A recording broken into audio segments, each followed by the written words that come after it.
we do now have another business unit, which is the Startup Visa Program. So that's the SUV. Yeah.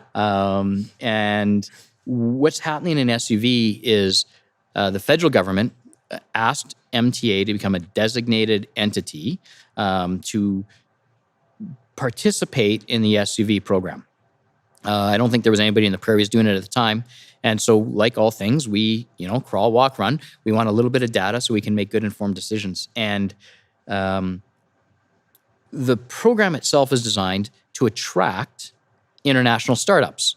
So, there's a multitude of reasons why, but maybe someone's in Beijing and they don't like the air quality, but they've got a great startup and they want to come to Canada for better air quality. So we can actually fast track them to permanent residence if they bring their startup here to Canada.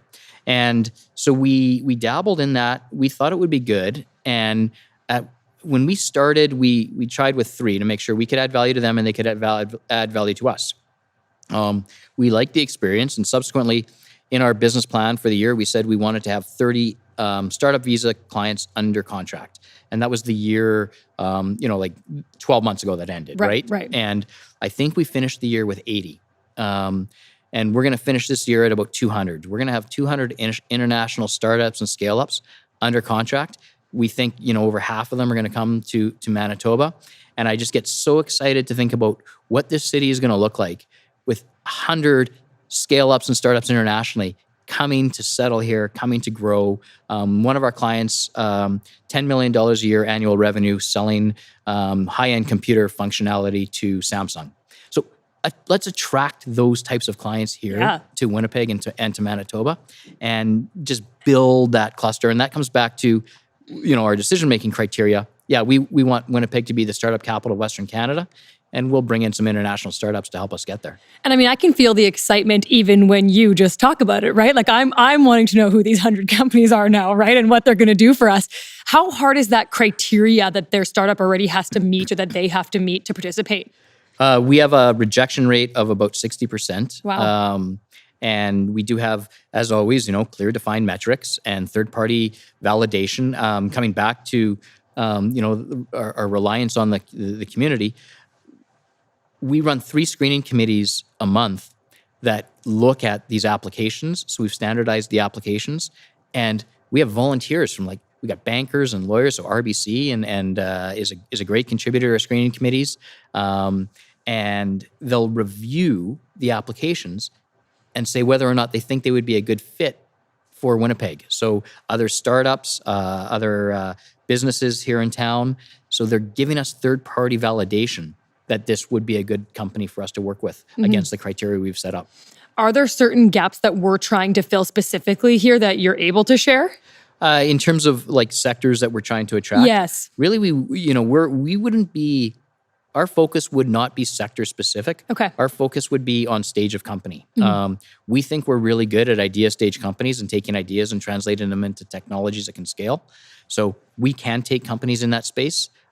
Really what we're looking at is any company that can scale. We'll never want to take a company that's going to serve a 6-block district here in Winnipeg and just, sell to Winnipeggers. We want technology companies that can scale, do export sales, and bring the money from different markets back to make us rich and wealthy and have better quality of life. There are many accelerators out there in the world, right? And some of them we hear about a lot. Some of them we may not. They might be kind of more under the radar.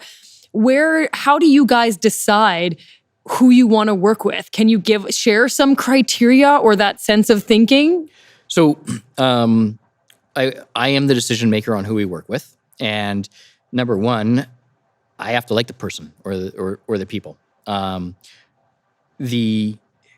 need to have a bit of humility. They have to be wanting to start a company to help others, not just for themselves. We need to see technology that can scale.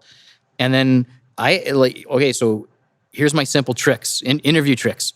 Whenever we meet with somebody on the intake side, if they look like they're good folks, if they got some technology that looks like it could be disruptive, and I ask them what stops them from being successful, they usually rattle off 5 things.